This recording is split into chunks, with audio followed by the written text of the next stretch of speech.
E aí, pessoal, tudo bem? O tema da nossa aula de hoje é doenças causadas por bactérias.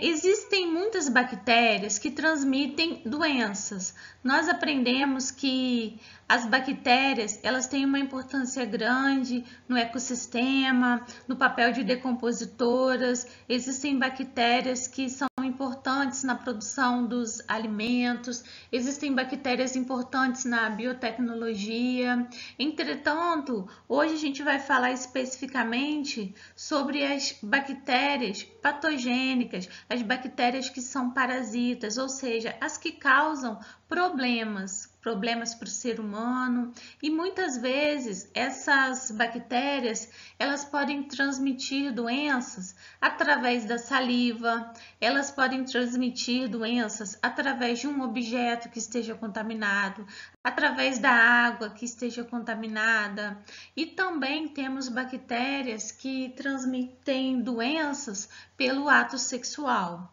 E aí, pessoal, como que a gente pode combater essas bactérias? Como que a gente combate essas doenças?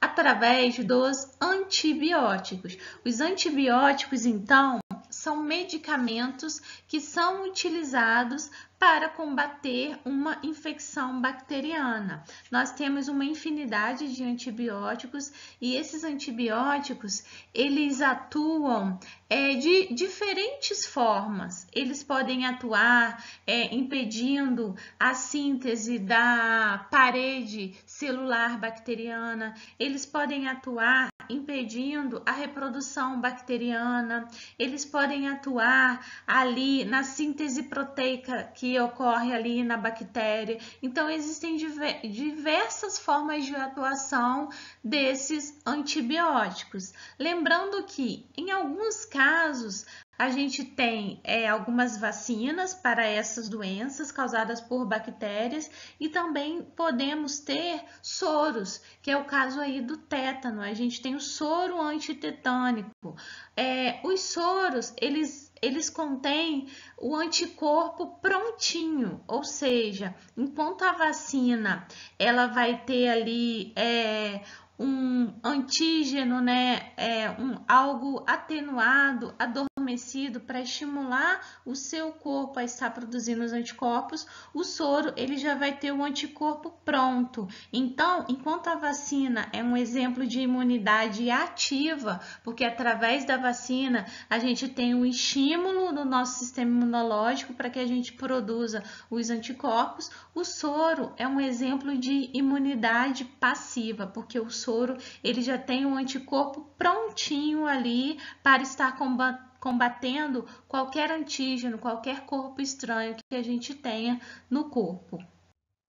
A primeira doença que a gente vai comentar, gente, é a tuberculose. Gente, a tuberculose, ela é transmitida através da tosse, através da fala, do espirro, ou seja, gotículas ali podem ter essa bactéria ali, né, na sua forma de transmissão, e com isso essa pessoa vai estar passando aí essa doença. A tuberculose, gente, a pessoa que adquire essa doença, ela precisa de fazer um tratamento bem longo, então uma média aí de 6 meses de tratamento, o uso associado de alguns antibióticos para estarem combatendo essa doença. E o tecido preferido dessa bactéria, o tecido preferido para a bactéria, o bacilo de Koch, estar parasitando, gente, é o pulmão. Então, geralmente, quando a gente fala de tuberculose, o tecido principal que esse bacilo ele vai atacar, ele vai parasitar, é o tecido que está lá nos nossos pulmões. Nós temos também outros tipos de tuberculose, por exemplo, tuberculose ganglionar, é uma tuberculose onde essas bactérias elas vão parasitar os tecidos ali dos gânglios linfáticos, mas como eu falei com vocês, o tecido preferido dessa bactéria é o tecido do pulmão. E vamos lembrar, gente, que a vacina contra a tuberculose, ela está no nosso calendário de vacinação, aquele calendário que é oferecido pelo SUS. A vacina que a pessoa deve tomar para ficar imune, né, contra essa doença, para ter as defesas necessárias contra essa doença, é a chamada BCG. Hanseníase, gente, a hanseníase, ela é conhecida também como lepra. Nós temos relatos dessa doença, relatos bíblicos aí, antes de Cristo já se falava da lepra. Só que nessa época, né, antes de Cristo, né, os relatos históricos aí que nós temos dessa doença, essas pessoas que ficavam doentes, elas ficavam isoladas da sociedade e muitas vezes elas tinham até mesmo perda de membros devido à ação dessa bactéria. Hoje, gente, a gente não tem muitos casos dessa doença, né? São bem menos casos e a gente já tem um tratamento, né? A gente já usa os antibióticos, então a pessoa fazendo o tratamento de forma correta, a pessoa vai ter uma recuperação total. E qual é o sintoma desses pacientes? Os pacientes que apresentam a lepra, eles apresentam manchas pelo corpo, elas podem ser manchas claras ou podem ser manchas avermelhadas também. E essas pessoas, elas não têm sensibilidade nessa região das manchas. Por quê? Porque essa bactéria, ela atinge a pele e ela vai para a região do impulso nervoso. Então, os neurônios, como esses neurônios eles vão estar atuando nessa questão aí da sensibilidade, essas pessoas que têm a lepra, elas perdem a sensibilidade nessa região, porque o neurônio ele para de mandar a mensagem ali naquela região onde a gente encontra essa mancha. Essa pessoa então acaba perdendo essa sensibilidade. Profilaxia, gente, a vacinação e evitar o contato com os doentes, porque ela é transmitida também por secreções, por gotículas de saliva, por espirro, por tosse. Então, se tiver uma secreção ali da via superior dessas pessoas contaminadas, a gente pode ter uma transmissão. Próxima doença, gente, é o tétano. O tétano, ele é causado por uma bactéria chamada de Clostridium tetani. Essa bactéria, ela é uma bactéria anaeróbica. Ela só vive em ambientes na ausência de oxigênio, porque o oxigênio, gente, ele é tóxico para essa bactéria. Então, quando a pessoa tem uma ferida profunda, essas regiões mais profundas aí, onde a gente tem aí uma ausência de oxigênio, são os locais preferidos para essa bactéria. Ela está ali, vamos dizer, ela está colonizando aquele ambiente. O tétano, como ele é transmitido por essa bactéria, gente, a Clostridium tetani, essa bactéria, ela fica na forma de esporos. Então, quando ela está aí no ambiente, quando ela não está em uma condição favorável para ela, ela vai formar os esporos. E esses esporos, eles podem ficar muito tempo no ambiente, eles podem ficar ali depositados por muito tempo. E quando esses esporos estiverem encontrando aí uma condição favorável, esses esporos eles vão reidratar e essa bactéria vai para a sua forma ativa. Então, se a pessoa caiu, por exemplo, em algum lugar e machucou o joelho, e aí essa pessoa entrou em contato com uma terra que tinha esporos da bactéria Clostridium tetani. Esses esporos, se eles chegarem em locais mais profundos ali da pele, umas regiões mais profundas, essa bactéria ela pode colonizar esse ambiente. E o que acontece com essas pessoas que são contaminadas? A gente tem um enrijecimento muscular, gente. Esse enrijecimento, ele vai ser causado pela toxina que é produzida pela bactéria Clostridium tetani. Então, essa toxina, gente, ela vai causar esse enrijecimento e, além disso, a pessoa pode até mesmo morrer por asfixia devido a esse enrijecimento muscular que vai acontecer nesses pacientes. Como que a gente trata essa doença? Através dos antibióticos e o soro antitetânico, ele também pode ser utilizado, porque esse soro já tem os anticorpos prontos, né? Como profilaxia, nós temos a vacina antitetânica. Agora, a gente vai falar do botulismo. O botulismo, gente, é uma doença causada por uma outra bactéria, o Clostridium botulinum, e esse botulismo, ele vai ser transmitido, gente, por alimentos que estão contaminados. Esses alimentos são alimentos enlatados, por exemplo, conservas, alimentos em conservas. Se tiverem ali contaminados com essa bactéria, a pessoa ela vai ter contato ali com essa bactéria, com essa toxina, e a gente vai ter diversos sintomas ocorrendo. Então, vamos supor que a pessoa ela se alimentou de um palmito artesanal. Só que esse palmito artesanal, a gente teve uma contaminação na hora que esse palmito ele foi armazenado. A gente teve uma contaminação bacteriana ali.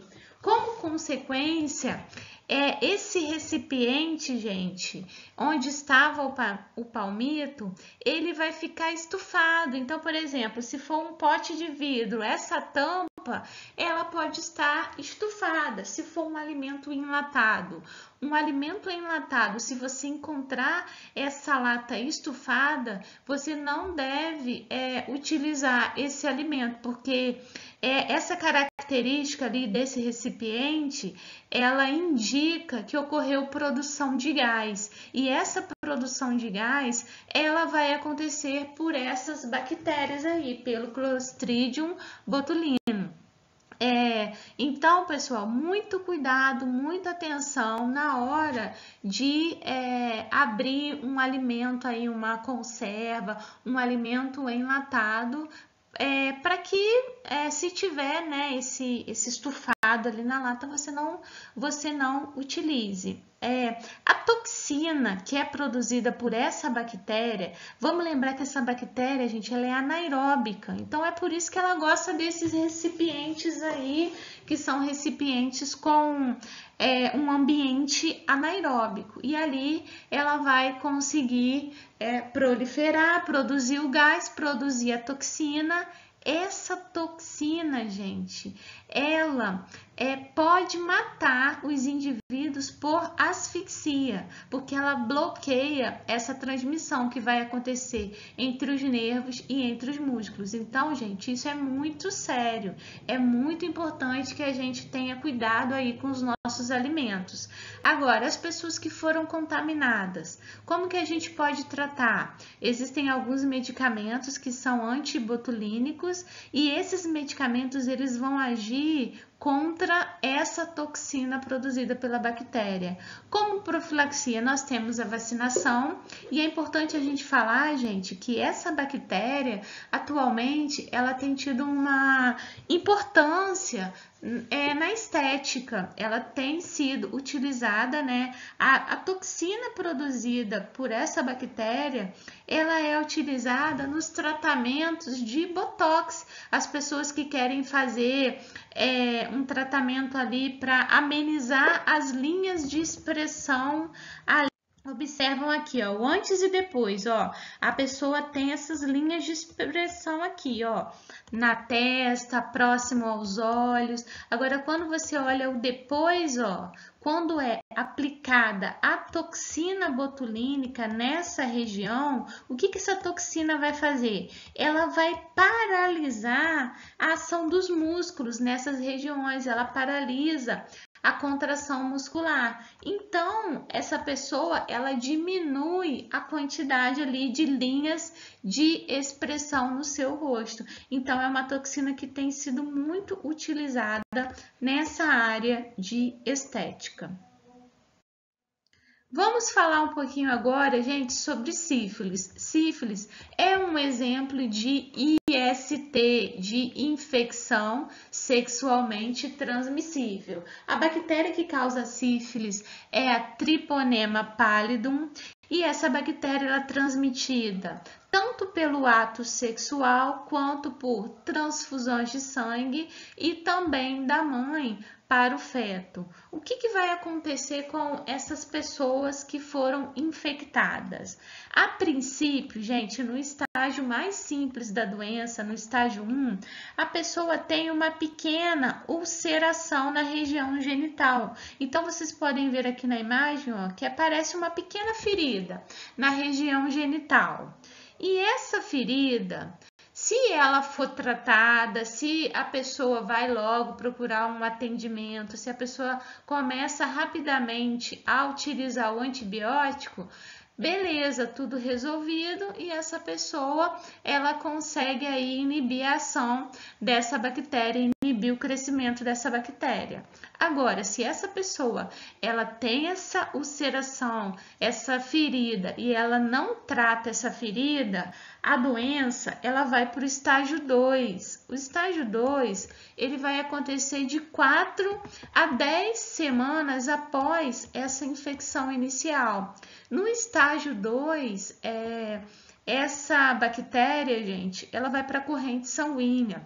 Então, nós iremos ter erupções por todo o corpo e essas pessoas elas podem apresentar manchas avermelhadas por todo o corpo e essas manchas elas podem ser confundidas a princípio com uma infecção alimentar. Então, assim, tem que tomar muito cuidado, tem que ser muito bem examinado isso, né? Essas manchas, essas feridas que podem estar acontecendo aí por todo o corpo. E aí, vamos para a terceira situação, ó, o estágio 3. Vamos supor que essa pessoa passou pelo estágio 2, não procurou atendimento médico, não tomou as medidas necessárias e essa pessoa vai para o estágio 3. O estágio 3, ele vai acontecer a partir aí de 3 anos após essa infecção inicial. Nesse estágio 3, a bactéria que causa sífilis, ela vai afetar órgãos internos, como o fígado, como o coração, pode atingir o sistema nervoso central e fica muito mais difícil, gente, da gente tratar esse paciente nesse estágio aí, que é um estágio que já está bem, vamos dizer assim, né, já está bem mais complicado. Agora, como profilaxia para sífilis, a gente deve sempre utilizar o preservativo e as mulheres com intenção de engravidar, elas também devem procurar realizar o teste diagnóstico. Gonorreia. A gonorreia é mais um exemplo de IST, infecção sexualmente transmissível.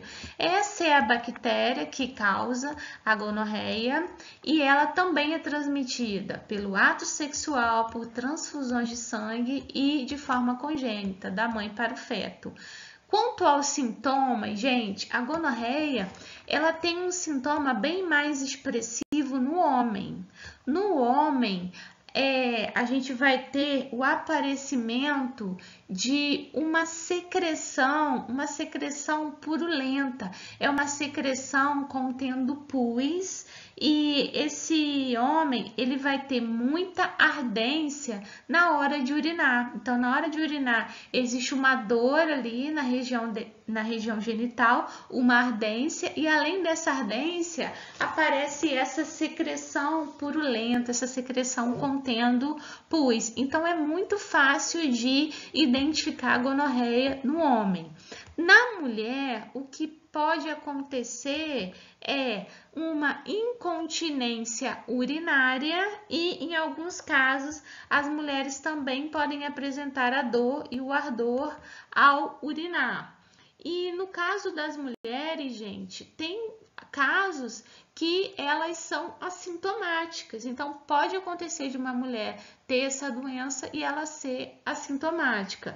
Agora, quando essa bactéria, ela, vamos dizer assim, quando essa doença ela já está no estágio mais avançado, a bactéria, ela pode estar atingindo o útero, pode estar atingindo as tubas uterinas, pode estar atingindo os ovários. Então, em casos extremos, essa mulher ela pode ficar até estéril devido à ação dessa bactéria. E como que a gente trata essa doença? Os famosos antibióticos, profilaxia, gente, uso de preservativos e mulheres com intenção de engravidar devem procurar ter um acompanhamento. Mais uma doença para a gente comentar, gente, é a leptospirose. A leptospirose, ela é conhecida popularmente como a doença do rato, né? Agora, o que o rato tem a ver com essa história, gente?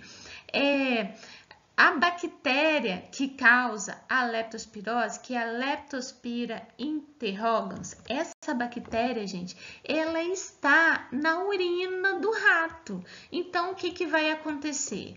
As pessoas que vão lá para um local de enchente. Então, tem enchente aí na cidade, aí a pessoa não está preocupada e a pessoa começa a caminhar no meio daquela enchente. Se você tiver uma ferida ali no pé e você está caminhando ali na enchente, você está criando uma situação, né? E que isso vai estar facilitando para você pegar essa doença. Então, se tem ali uma ferida na pele, se você tem ali uma mucosa que tenha contato direto com a água contaminada, ou um alimento também contaminado, gente. Vocês querem ver uma situação?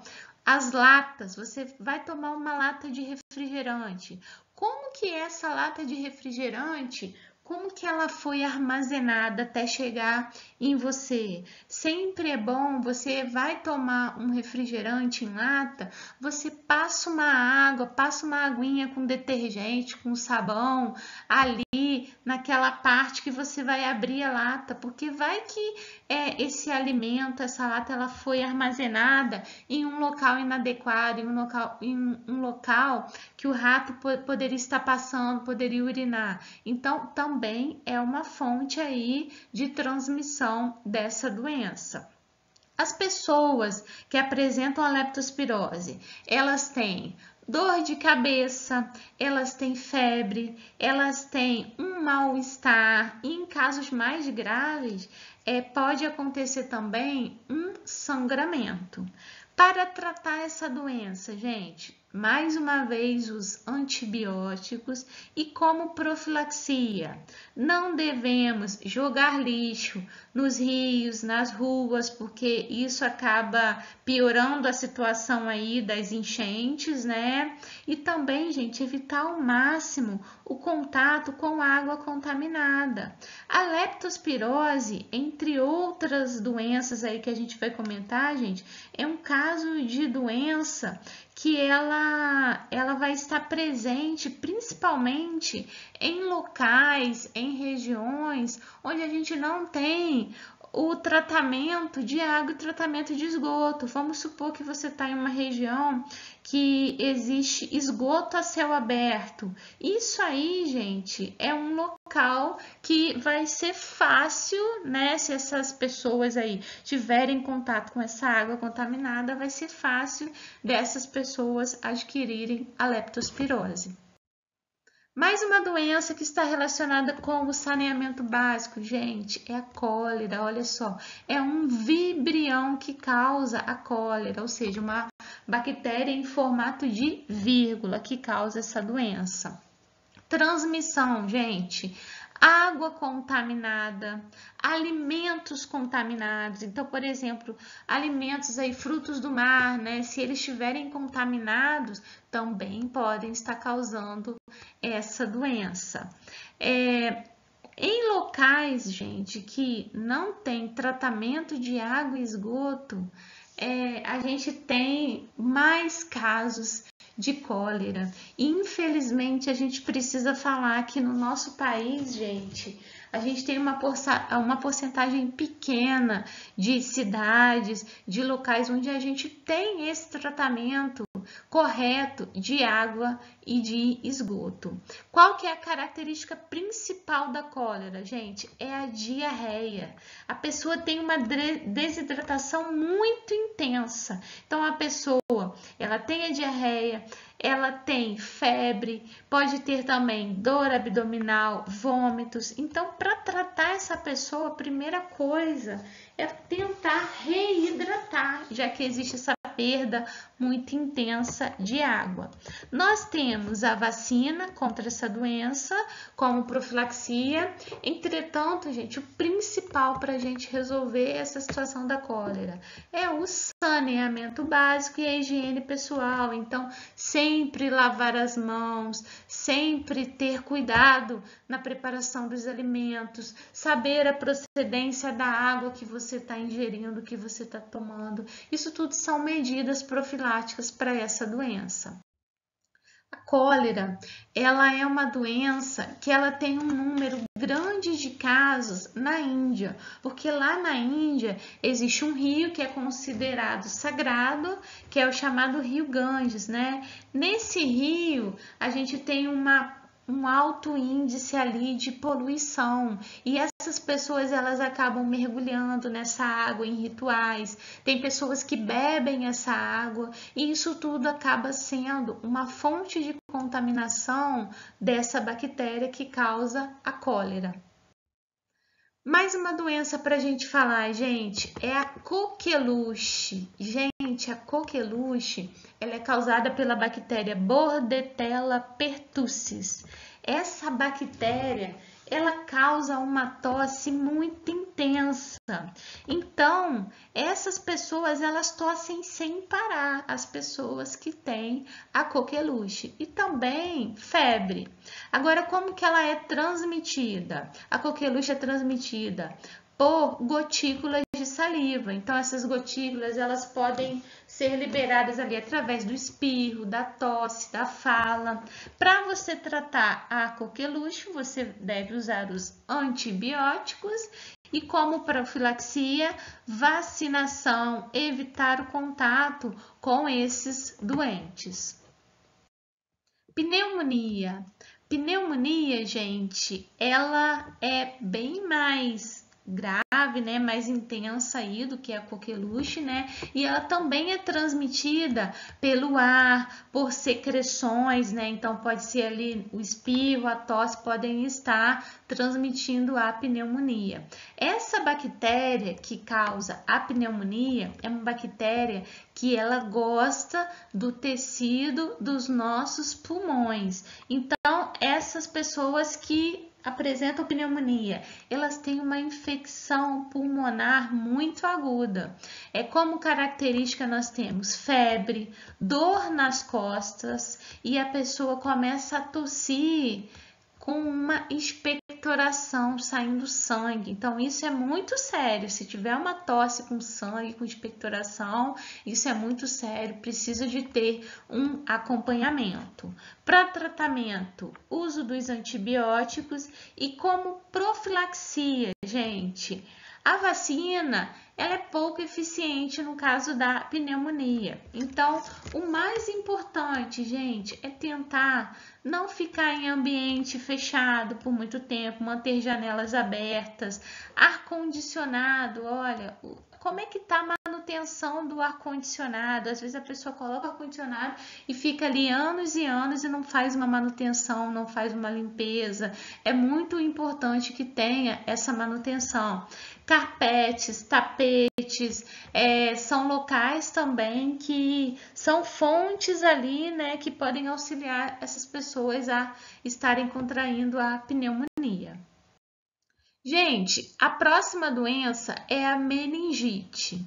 Meningite, ela pode ser bacteriana, ela pode ser viral e ela pode também ser fúngica. Então, eu tenho diferentes diferentes agentes que podem estar causando essa doença.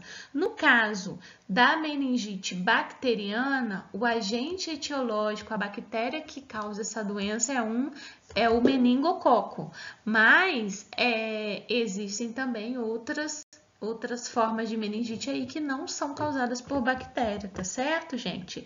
O que é a meningite? É a inflamação das meninges. As meninges são 3 membranas que protegem o nosso sistema nervoso central. Então, são meninges que estão ali protegendo o cérebro, protegendo a medula espinal. Então, são 3 membraninhas, são a dura mater, a aracnoide e a pia mater. Essas membranas, elas protegem a gente. Quando existe uma inflamação ali, nós chamamos de meningite.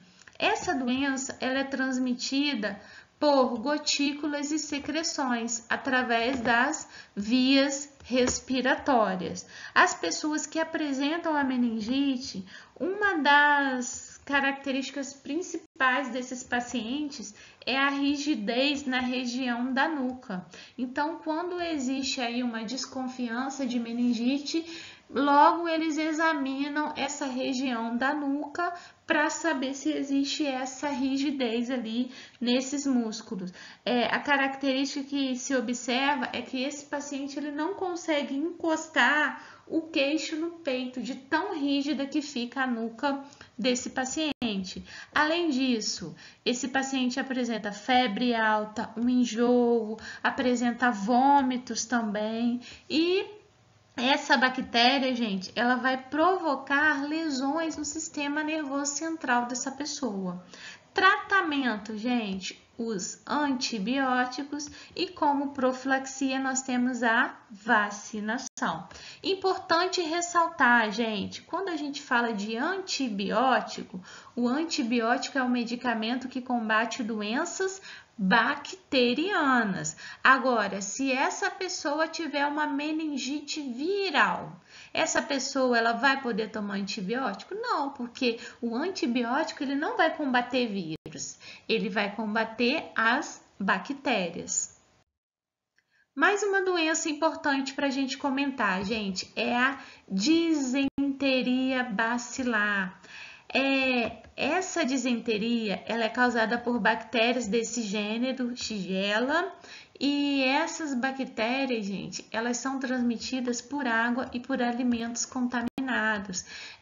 Essa é uma doença, gente, que ela tem uma importância grande em locais onde a gente não tem saneamento básico.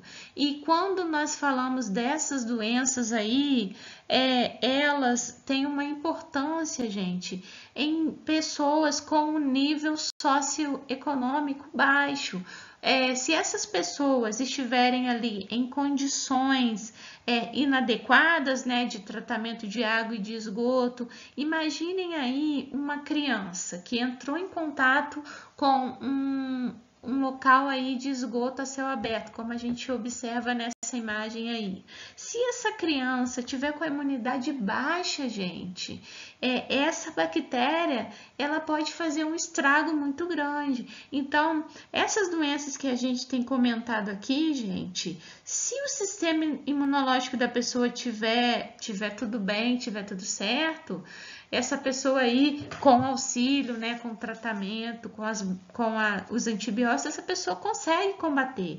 Agora, se a gente estiver falando de um idoso, se a gente estiver falando de uma criança, nesses casos aí, gente, essas doenças, embora elas possam parecer relativamente simples, se o sistema imunológico não tiver ok, se o sistema imunológico não tiver muito legal, essa doença pode levar esse indivíduo até a morte. Então, no caso aqui da disenteria, olha, a pessoa tem uma infecção intestinal muito grande, com diarreia, com vômito, com dores abdominais e para tratar essa pessoa, a gente usa os antibióticos e manter esse paciente hidratado. Profilaxia da disenteria, educação sanitária e saneamento básico. Então, tratamento de água, tratamento de esgoto. Gente, se todo mundo pudesse ter um tratamento de água e de esgoto digno, gente, no nosso país, a gente teria uma porcentagem muito menor dessas doenças, muito, infinitamente menor. É uma pena que muitas vezes a profilaxia ela não é feita, né? Porque se ela fosse feita da maneira correta, a gente teria menos casos dessas doenças. Mais uma doença que está relacionada com o saneamento básico, uma doença bacteriana, é a febre tifoide. Então, essa febre tifoide, ela é causada pela Salmonella entérica, TIF, e essa bactéria, gente, ela é transmitida por água contaminada, por alimentos contaminados. Então, é tão importante que exista aí o tratamento de água e também, gente, o cuidado no preparo dos alimentos, né? Porque se for um alimento aí contaminado com essas fezes aí dos doentes, vai ter bactéria e vai estar transmitindo a doença. Os pacientes apresentam febre, dor de cabeça, um cansaço muito grande, diarreia, vômitos, podendo provocar até mesmo úlceras, feridas no intestino. E como tratamento, o uso dos antibióticos, a reidratação, profilaxia, educação sanitária e o saneamento básico. Então, gente, nós temos uma infinidade de doenças bacterianas. Nessa aula de hoje a gente falou assim bem rapidamente, existem muitas outras doenças bacterianas que são importantes também para a gente comentar, mas a gente falou aqui as principais, né, as doenças bacterianas que estão aqui na unidade da apostila de vocês, tá certo? Vou estar aguardando então as dúvidas. Muito obrigada a todos pela atenção, bons estudos e tchau, tchau!